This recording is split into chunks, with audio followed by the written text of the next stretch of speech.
guys, welcome back to my YouTube channel.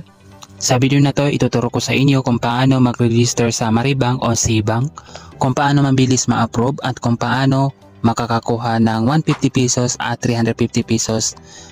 Kaya kung gusto mo kumita habang nag-iipon, panoorin mo ito hanggang dulo.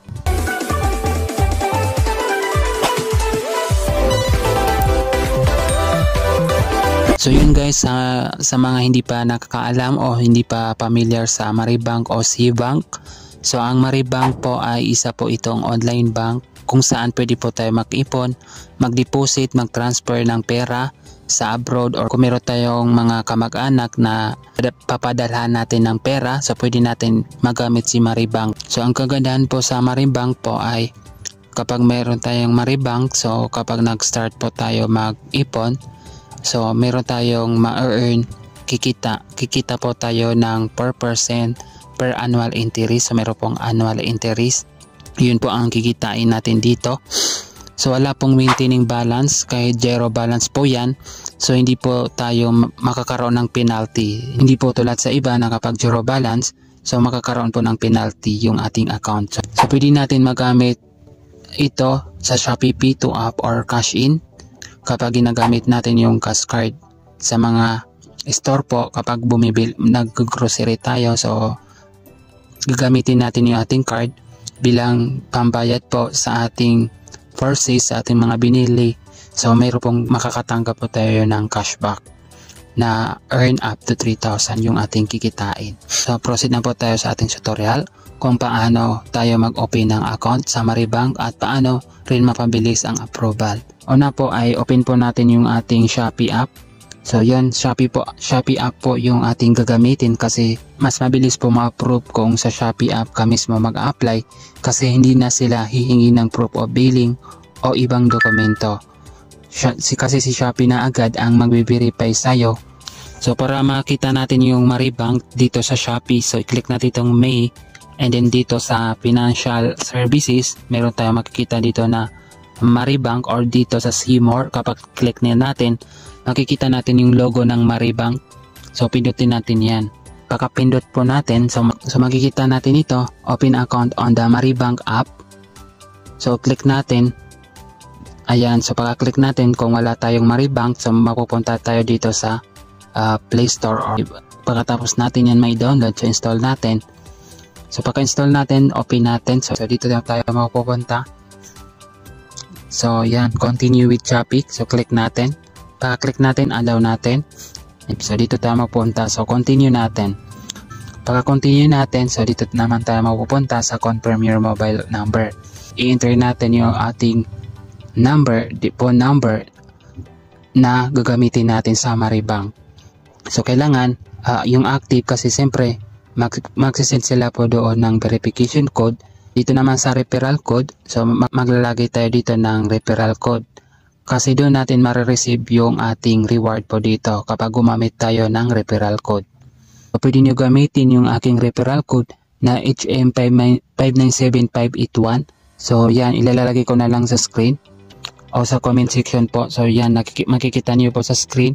So once po na makalagay po kayo dito, so yun, meron kayong marireceive dito na reward. Pero take note guys, para pumasok yung reward nyo na 150 pesos, so kailangan mo na mag-deposit ng 1,000 sa Maribank account mo pag na-verify na ang yung Maribank account. So after mo mag-deposit, so hintayin mo lang ng 3 days at automatic na papasok ang 150 pesos sa balance mo sa iyong Maribank. So hindi lang yan guys, kasi kapag first time ka dito na mag-deposit sa Maribank, so may 350 pesos ka na makukuha araw-araw. May marireceive ka na 50 pesos hanggang mabuo yung 350 pesos. Kapag nakalagay po kayo dito ng referral code, i-click nyo itong box po dito, then next. Pagka next nyo po yan, meron kayong matatanggap na verification code or OTP. So ilalagay nyo po, i-enter nyo po yan, yung OTP. Pagka enter nyo po yung OTP, yun, mapuproceed po kayo dito sa application under review. So hindi pa yan tapos guys, kasi i-review nila po yan. So kailangan natin mag-provide po ng valid ID or yung ating mga information. I-click natin itong application under review po. Pagka-click natin, ganyan po yung makikita nyo itong partial verification. Sa partial verification, so kailangan visible yung ating face, makikita. So hindi po naka-cover, or iwasan natin yung cap at yung face mask or eyeglasses or any accessories. Iwasan natin yung mga light na nakaka-distract po. So i-click na ditong start partial verification. So yan, while using the app. Ayan, so ganyan po yan. So sundan po natin itong kanilang sinasabi dito na please move closer to the screen. So kailangan malapit yung ating mukha po sa screen. Parang ganyan po, katulad po yan. So please keep steady while the screen is flashing. So huwag tayo gagalaw po kasi magpa-flash po yan para po maging success po yung ating partial verification. Kapag ganyan, so verification in progress. Ayan, verification completed. So yan, congratulations, you look all good. So complete na po yung verification natin, partial verification.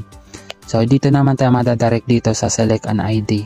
Sa select an ID, ito yung pwede natin i-submit, magamit na ID, yung kanilang recommended ID na national ID card, digital, paper national ID, UMID, postal ID, pwede rin yung Apple ID. So sa akin is national ID card, digital. So national ID card, click natin, then next. Pa-next natin, so how do I take an ID photo? So click natin itong start scanning. So yan, kailangan natin i-position yung ating original ID, yung national ID natin kasi yun ang ginamit natin. Ganyan, clear, makikita dapat yung information natin at yung mukha natin. At sa ganyan din sa backside of ID natin, makikita yung mga information. So naka-blur po yan kasi siyempre privacy ko po yan. So dapat clear po yan guys para mabilis po ma-verify yung ating account.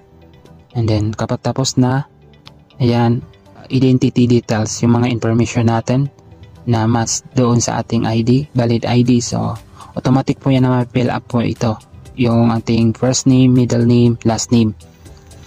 And then sa citizenship, so Philippines, 6 at birth.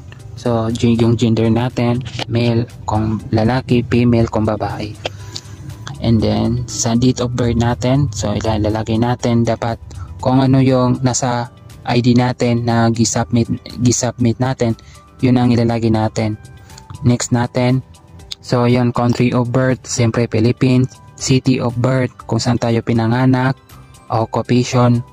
Sa occupation, ilalagay natin dito yung anong trabaho natin. So ayan, pwede natin sabihin na employee, informal worker, housewife, ayan. So sa akin is unemployed po yung ilalagay ko dito. Ayan, unemployed. Kung saan galing yung income natin. O pwede natin sabihin na allowance. Purpose of account, so savings ang ilalagay natin. Ayan, and then sa are you resident, green card holder or citizen of United States of America or it's terrorist. So no po kasi hindi tayo resident sa USA. So dito sa residential address. So dito sa residential address, pwede natin yan i-edit, i-click natin. So dito tayo magpupunta. So pwede tayo dito mag-input ng complete address natin. Kung same naman sa ID natin, kung ano yung address natin sa ID natin, so yun, pwede natin i-click itong same as ID address. Kapag nakalagay tayo dito ng residential address natin, maglalagay tayo dito ng email address natin. Ilagay natin, so dapat yung active kasi doon sila magsisend ng mga update regarding po sa ating mga applications o sa ating kung ano yung status ng ating transaction. So next natin, next natin dito tayo mapupunta sa kanilang term of service. So i-click natin tong box po dito.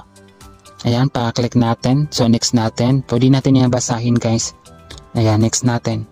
So dito next natin, so kailangan natin dito mag-create ng secure pin na 6 digit. So, itong pin natin ay magagamit natin ito sa paglalagin natin. Kapag naglalagin tayo sa ating Maribank account, so kailangan natin dito ng kailangan natin ng yung pin. So dapat tandaan po natin yan, huwag natin kalimutan. Ang sabi dito, ito to banking this. Pero yung sa akin, hindi pa umabot ng 1 minutes or 5 minutes, so nakatanggap po ako ng message po na galing sa aking email na verify na yung aking account. So ganyan po yung makikita natin kapag verify na yung ating account. So next po is ituturo ko sa inyo kung paano tayo makapag-order ng card, physical card dito. So ganun lang kadali na mag-register po sa Maribank o Cbank. Kung interesado ka po sa mga ganitong tutorial po, so huwag mo kalimutan i-like, share at subscribe. Maraming salamat po sa panonood.